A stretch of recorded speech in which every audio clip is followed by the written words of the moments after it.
Hello everybody, I am back. Had a massively busy weekend, studying and all this sort of stuff. Once again, I think I did a video last time at this date. Actually, I've got an exam again today, so a little bit of revision in the morning here. But listen, I wanted to give my thoughts on the weekend's performance. Leeds United 2, QPR 0. Thank you for all your messages asking where my my review is, and even my preview. Makes me feel loved. But yeah, listen, it's a great win. At last, we've got more than 2 goals. At last, we have more than 2 goals. I mean, I couldn't believe it when that second went in. I was absolutely stunned.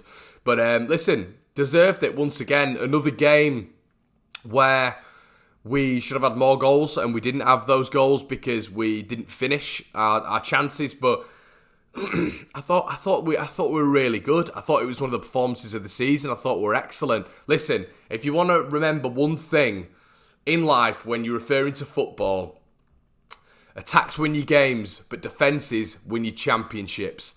And that is a mantra that you've always got to stick by in football. You look how well Sheffield United are doing now in the Premier League. You look how well Mourinho's done in his football style. You look at Inter Milan, you look at Porto, how well he's done with these defences. And obviously I'm not comparing, but when you build from the back, that is a foundation of a quality team. I've always said it. Me and my old man have always said it. You build from the back. You get it right at the back, you're always going to give yourself a chance. You're always going to give yourself a massive chance. And we've got a case study of Gary Monk's Leeds United. When we played, and it was the first time, we've got to those dizzy heights that we haven't seen in years. The case study, Leeds United were building from the back. We had Kyle Bartley, Pontus Jansson, Charlie Taylor, Luke Ayling, Robert Green. That was the back five, a sustained back five for the season. And we were excellent that season from the back. Barely conceded. You look at Brighton at home, Derby at home, Villa at home, all 2-0 wins, all against good clubs, And that season, we were so defensively resolute. The problem was, we weren't good enough going forward. We didn't create chances. This team's different. This team does create chances. And that's why I'm feeling so much more positive about this team. And, in weeks gone by, if I've been moaning and I've been frustrated about certain things, it's because I know the capabilities of this team. I know what level Leeds United can get to. Derby, West Brom, Villa away. I know that we can dominate teams in this division, and that is my ultimate frustration. I know it's your frustration this season. We were joint top. West Brom have gone top now, but we're in such a good position. But the reason I personally get frustrated with this side is because I know the level we can get to. I've seen the performance levels we can get to. And as good as it is right now, ultimately it would be a failure if this team did not get promoted. And that is why you get frustrated when you play teams like Derby and Forest and you batter them and you still come out with a point. And that has been my ultimate frustration. Do I always want to be proved wrong? Of course I do. Of course I do. My whole mantra in social media and this YouTube game is that I'm proved wrong if I've got criticism with this Leeds United side. I'm proved wrong about Jack Harrison. I'm proved wrong about Patrick Bamford. I'm proved wrong about Berardi. That's what I want. I'm proved wrong about Kiko Casilla, which I've admitted. That is what I want to happen. Because ultimately, my goal is Leeds United to get into the Premier League. The success of Leeds United, the objective success of my club is what I want. So, if I go and criticise the team, if I criticise some players, that's justified because I'm a fan. I pay my money to go and watch Leeds United. I have that validation. I can criticise if I pay money to go and watch. But what I love about this team is that it puts everything in for that badge. We put everything in. And that is that. What more can you ask for? What more can you ask for as a football fan? If you've got each individual player putting 120% in, week out for that badge, what can you criticise, really? I mean, and that is what you've got to look at. But at the end of the day, the reason, as I've said, I criticise is because I know the ability levels of this squad and where we should be right now. And I will say that, because I still do believe that. And that's a compliment, but it's also a detriment to this squad. I believe we should be clear now by about 6 or 7 points. That's what I believe. But let's not focus on that, because a great win at QPR, against QPR, sorry. We were dominant from moment one, and we managed to put the chances away, didn't we? We managed to put the chances away. I thought Luke Ayling was absolutely phenomenal. I thought everything came from him on the right-hand side. And, we talk about Dallas or Ayling. What an argument to have. What a brilliant argument to have. Dallas, Mr. Reliable, the James Milner of this machine, a valuable cog in the Leeds United unit. Luke Ayling, just always consistent, always consistently good. I always think he looks a bit panicked on the ball, but then he produces something really good. And he produced ball after ball, the click ball in straight away where him and Costa work really nicely down the wing. Costa dragging it back, taking 2 QPR players out of the game, playing it to Ayling. Ayling with a lovely ball in. And we don't see those balls enough for me on our wings. We don't see consistently good balls into the box, and we saw it at the weekend. Calvin, Ayling, Harrison even playing consistently good balls into the box for our attackers to attack. And that's what we need. That is what we need in this side. We need good deliveries, which for me we've not seen enough of. And I thought he was brilliant.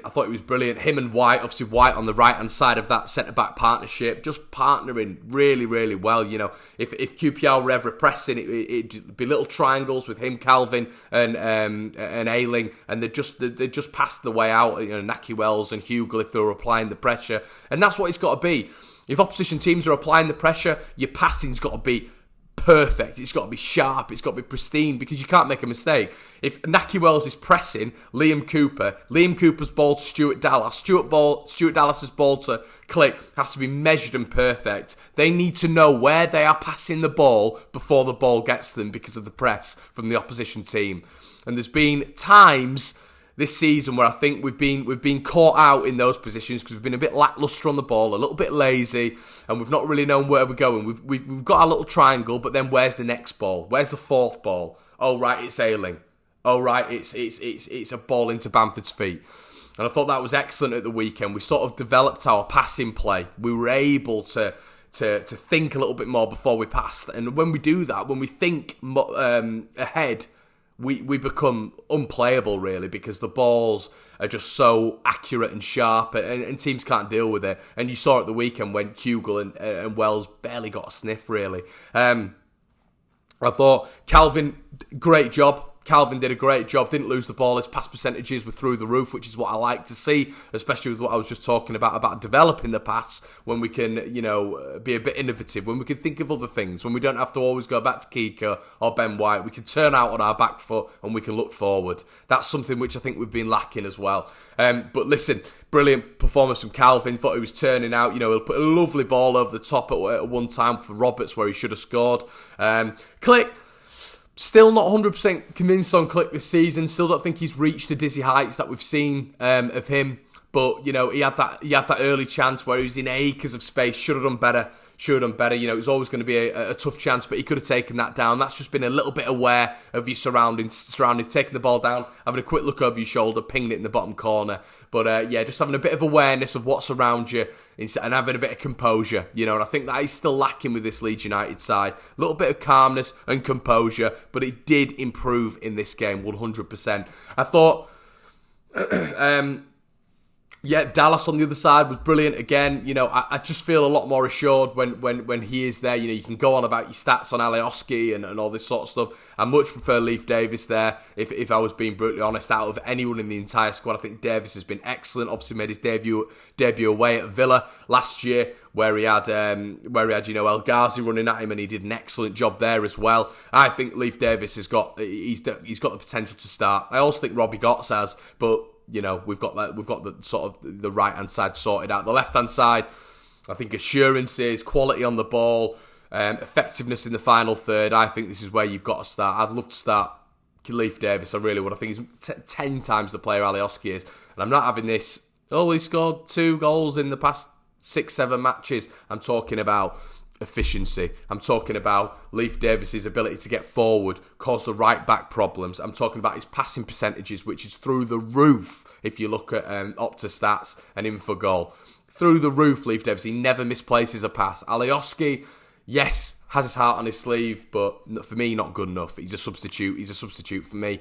I'm not bothered about his stats. I think you look at the efficiency during the game, how many times Leaf gives the ball away? Never does. How many times Alioski gives the ball away? He does. How good he is going forward. I think Leaf is very, very, very good going forward. I don't think Alioski's as effective going forward, even if he has got 2 goals. Stats are great, but stats do not tell the whole story in a football game. They do not. And you know, if you watch football, if you played football, you know that. Do you know what I mean? Stats don't tell the full story. So I would love to see Leaf there. But Dallas had a brilliant game once again. Mr. Effective, but I don't think he's a left-sider. I don't like the fact that he has to cut in on his right-hand side every time. I think we'll become a little bit predictable. But I do think Dallas, for example, has got a better left foot than Berardi. So if Berardi's going left-back, let's say, for cover purposes, I would then take that out and maybe use Dallas for the rotation purposes. But listen, the big difference in that game was one man alone. Tyler Roberts, we've been calling for it for weeks. Him in that 10, would not take him out of that 10. Even for Pablo, you know, if we have to accommodate Costa on the right-hand side as well, I think it's got to be either Tyler or Pablo. I think, and I'll get onto that in a little bit about Costa, but listen, Tyler was brilliant. Set up, I think it was four clear-cut chances, and obviously got his goal. He was excellent. Should have scored another one, but his ball in for Bamford when Bamford was offside.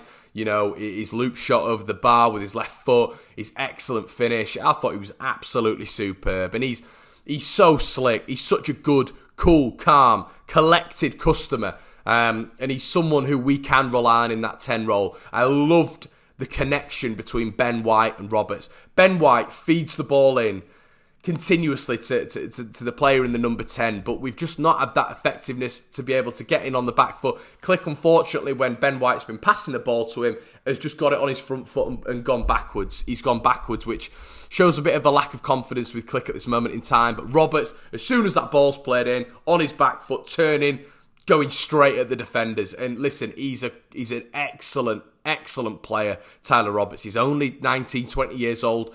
Can do it on his left, he can do it on his right. We've seen it in the best performance last season against West Brom. He was the man of the match. He was awesome. And on his day, he's different level. He's Premier League level. So we can keep him fit, stick him in the number 10, keep him there. Do not move him from there all season, because he is a creative spark. He's the Kevin De Bruyne of this Leeds United side. He's an excellent player, and he'll get you goals as well. We've seen that when he had his stint up front. He still could score in an unnatural position. He can play wide. He can play in the 10. He's a brilliant player, and the only reason I wanted to stick him out wide originally was because I think he's great out wide as well. And when you're trying to accommodate Pablo in that 10 and Costa. Tyler Roberts, excellent. See, if he's fit, keep him that side. Costa, now the controversial Costa, the alliteration there, controversial Costa. Listen, you watch any extended highlights package back, watch anything back, he's involved heavily.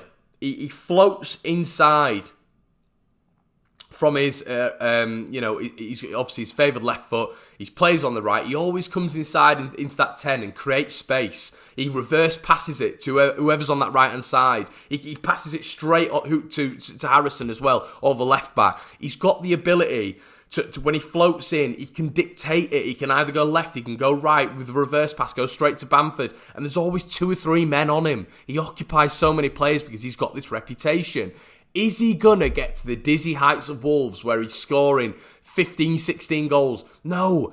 He had a period at Wolves where he had that bedding in season as well. Like, you know, the people who were turning around and saying, well, you know, he's not doing good enough. It's because you've seen him at these unbelievable heights. We've paid a lot of money for him, but no player at Leeds ever does it in their first season. It's very rare. You look at Kim Aroof, you look at Chris Wood. Chris Wood, when we bought him for 3.5 million at that moment in time under Cellino, was a massive signing. It was a huge signing. And even if, you know, perspective, you know, 3 million, 15 million, it was a big signing for Leeds United. You know, we broke the record of Luke Murphy. Wood was a huge signing at that moment in time.